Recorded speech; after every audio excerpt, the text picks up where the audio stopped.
You said yes on Tuesday, and you meant it. A dinner, a party, a group hangout. When you agreed, it sounded nice. You even looked forward to it. But then Thursday rolls around, and something shifts. There's a heaviness in your chest. You start rehearsing excuses. You open the group chat and type, "Hey, I'm so sorry, but..." and then delete it. Not because you're lazy, not because you don't care, but because every cell in your body is whispering, "Please, not this weekend." So why does this happen? Most people would call that flaky, unreliable, maybe even selfish. But psychology tells a very different story. What you're experiencing isn't a character flaw, it's a neurological pattern. You're not antisocial. You're not a bad friend. You're someone whose brain processes social interaction at a depth that most people never even consider. And that depth has a cost. There's a name for what happens between the moment you agree to plans and the moment you have to show up. Psychologists call it anticipatory processing, and it's closely tied to something called cognitive load theory. Your brain doesn't wait until Saturday night to start socializing. It begins days in advance. It's simulating conversations, running through who will be there, mapping out how long you'll stay, calculating an exit strategy. All of this happening beneath your awareness, like apps running in the background of a phone, draining the battery before you've even unlocked the screen. Research by John Sweller showed that our working memory has hard limits.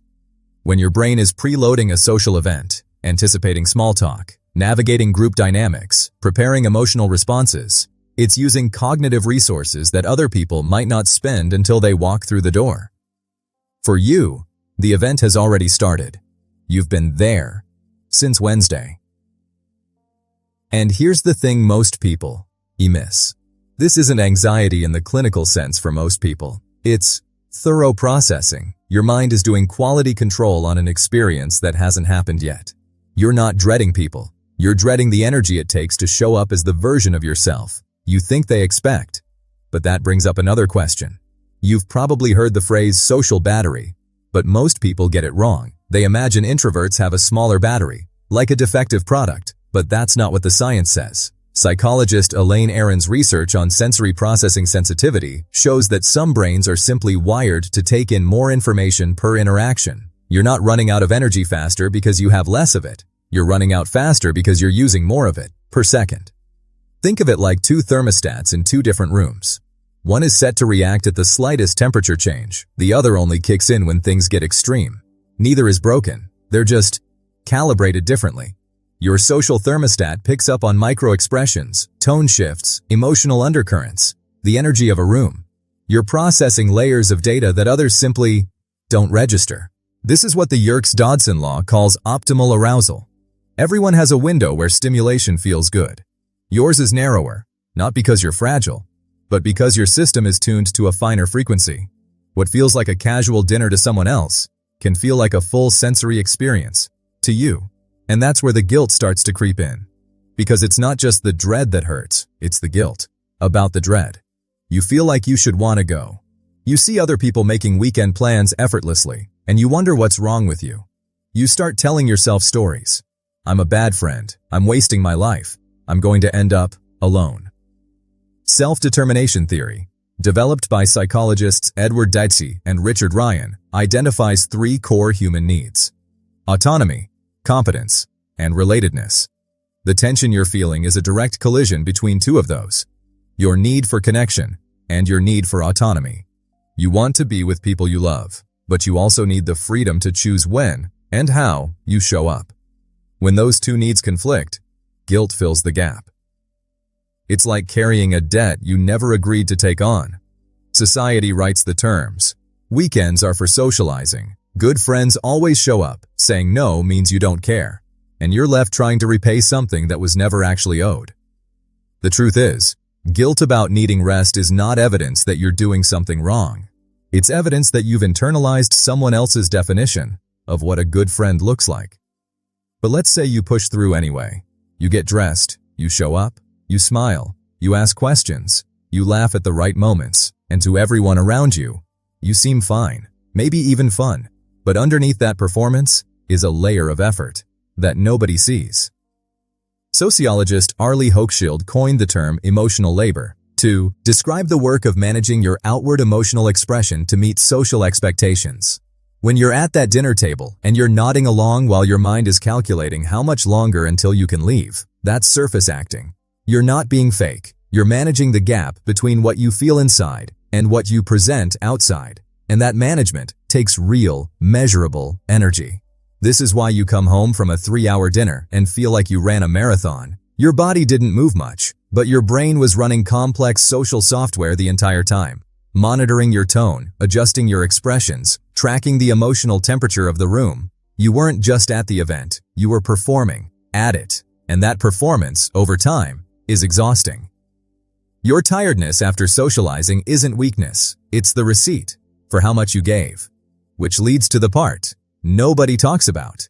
There's something missing from most conversations about introverts and weekends. It's not just that you need time away from people, it's that you need time that belongs to nothing. Unstructured, unplanned, unclaimed time. Not rest as recovery, rest as creation. Neuroscience research on the default mode network, the brain system that activates when you're not focused on the outside world, shows that this idle time is anything but idle. It's when your brain consolidates memories, processes emotions, makes creative connections, and builds a sense of self. When you're staring out a window on a Saturday morning with no plans, your brain is doing some of its most important work. Think of it like agriculture. A field that's planted every season without rest eventually loses its nutrients. It stops producing. But a field that's allowed to lie fallow, to simply exist without demand, comes back richer. That's what your unstructured weekend time is. It's not laziness. It's not avoidance. It's your mind, composting everything it's absorbed during the week. So when someone says, "What did you do this weekend?" and your answer is nothing, that nothing was full. It was necessary. Doing nothing isn't wasting time. It's how certain minds replenish the depth that makes them who they are. So what does this actually look like, moving forward? It looks like being honest with yourself and with the people you care about. It looks like saying, "I'd love to see you, but a smaller gathering works better for me." It looks like choosing a 2-hour coffee over a 6-hour party. It looks like texting your friend, "I need to cancel, and it's not about you. It's about me protecting my energy so I can actually be present next time." Now, let's be clear. If your pattern of avoidance is causing real isolation, if you're canceling everything and it's affecting your relationships or your well-being, that's worth exploring with someone you trust, maybe even a professional. This isn't about glorifying withdrawal. It's about understanding the difference between avoidance driven by fear and boundaries driven by self-knowledge. Because protecting your energy isn't selfish. It's what allows you to bring your whole self to the moments that matter. Think of it as choosing a smaller table, not because you don't want company, but because you want the conversation to actually be heard. You were never the problem in the equation. The world just built its social expectations around a brain type that isn't yours, and you've spent years trying to fit inside a rhythm that was never meant for you. That's not failure. That's mismatch. If this helped you understand yourself a little more clearly, leave a like. If you want more videos about the psychology of people like us, subscribe. Your quiet is not emptiness, it's depth.